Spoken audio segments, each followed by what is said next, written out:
Joined tonight on a rapid response panel by author Liz Winstead, the Griot contributor Zerlina Maxwell with us tonight, and Joan Walsh of Salon.com. Joan, put this together for us. What was the mission here by Bill Clinton? Was this just a misstep? What do you make of this? You know, I really do think of it as a misstep. And, you know, when you've got Dick Cheney agreeing with you politically, Ed, that's always an occasion for a Democrat to do some soul searching, because you just have to be wrong.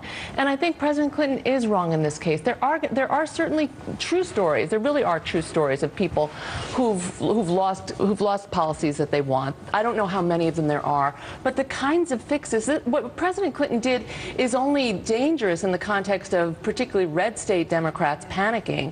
And you even have somebody like Jeff Merkley joining the clamor to do something about this. No one has shown how you do something about the truly unfortunate cases without upending the entire insurance pool. So I think this might be another one where the former president winds up coming out and clarifying something he said. I spoke with Senator Merkley today, and he explained to me that he thinks that if they were to pass something that would allow people to keep their, quote, insurance, that they would find out how bad it is and they would eventually end up in the exchange.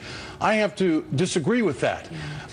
The private insurance industry makes up only 5% of the American people anyway, so why not just get done with it and put standards on the industry that they have to live with and push forward? Zerlina, that seems like the Democrats are stumbling on the way they want to communicate this. I think that they really are stumbling, and I hope that President Clinton clarifies and this isn't some sort of 2016 triangulation trying to distance himself from bad Obamacare news. I really hope that's not the case, because I think that, you know, one of the things that he said and one of the things that President Obama said last week in his interview with Chuck Todd was that this system is going to have to change. People are not, I mean, he's streamlining the words that he used, saying, oh, if you want your plan, you can keep it. But that is not necessarily true, because there are changes that needed to happen, and that's what we're seeing here. I just wonder if Dick Cheney thinks that every American should have the kind of health care coverage he's had. Right. Liz? I wish. Well, you know, the problem with these junk health care plans is that if you are even lucky enough to get anything close to what Dick Cheney's surgery is, you're going to get Dick Cheney's crappy old heart. And you know what? This is the kind of things they're offering. So to defend that is really, really foolish. But go ahead. Well, the thing is that they say that, well, you're going to, you know, get cancellation notices, you're going to lose your insurance.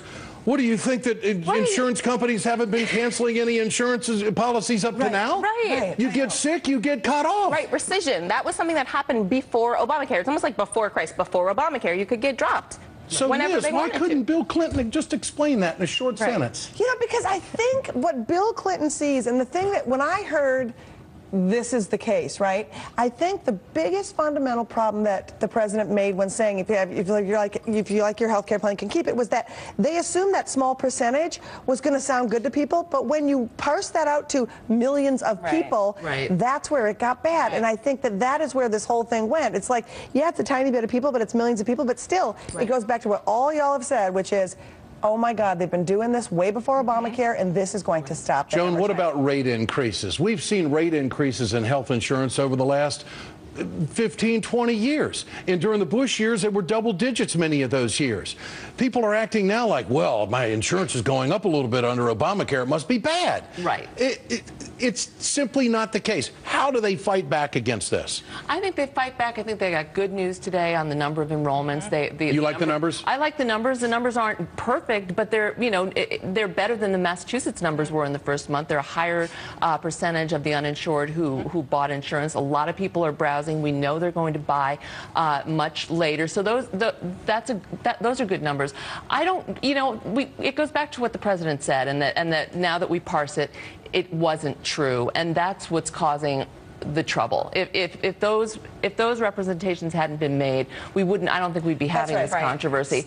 But for President Clinton to make it sound like, you know, it was written into the law that if you like your policy, you can keep it. To make it sound like the federal government made this promise, that's really not what happened. Well, and I also think too that stupidity and stubbornness are a horrible recipe, and so I don't know where else in people's lives they would fight to keep some crappy thing that they have to pay monthly for when they are offered something better cheaper for the same price. Well, that's not what's happening with everybody, You didn't realize it. I mean, a lot of people don't realize that their plans are crappy until you get an injury or you get a catastrophic You got illness. the fine print in there. Exactly. Oh, by the way, this is the way it really is. Well, hey, what about setting up a public option for people? Right, exactly. I'm glad you mentioned that. Who I'm wind glad up you with mentioned terrible, that. terrible That would fix a insurance lot. choices. I don't know, but I think the president has to entertain this. I think he has to have conversations with these Democrats, but I just don't see a solution that's going to not upend the entire. Get the people into the federal exchange and get it rolling. They're going to get a better deal out of that anyway. Most people don't even know they got a rotten insurance policy until they get sick. They just think, oh, it's a low rate,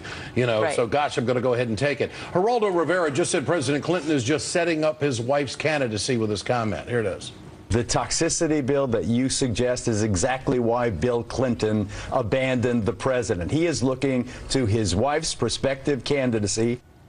Is Bill Clinton abandoning Obamacare? I wouldn't go that far. No, I don't. But I do think making an adjustment to the law would be the wrong mix right now. I agree. But we all know that you have to have people enrolling in the exchange for the exchange to work. Healthy people have to fund sick people. So to tell them to have a law that keeps people, drives them out of the exchange. But the idea that this is something that he did to help his wife, I think that's crazy. I don't think it helps. I don't think it helps Hillary Clinton. I think Obamacare has to work. I don't think she has any capacity to put daylight between herself and the president on his signature accomplishment. So I assume he's freelancing out there, whatever he thinks. I don't understand why some Senate Democrats don't stand up and say, we are going to stop the junk insurance industry in its tracks. That's what Obamacare is all about. That's not hard to say. They're hard to say. Yeah. I think that's because they are so mired in the website part of this that they do not understand technology. I really do think it's as simple as that. We don't get this, and if they're talking about the technology, I don't know how to weigh in. I think it might be as simple as that. All right. Great to have all of you with us. Liz Winstead, Zerlina Maxwell, Joan Walsh. Thank you.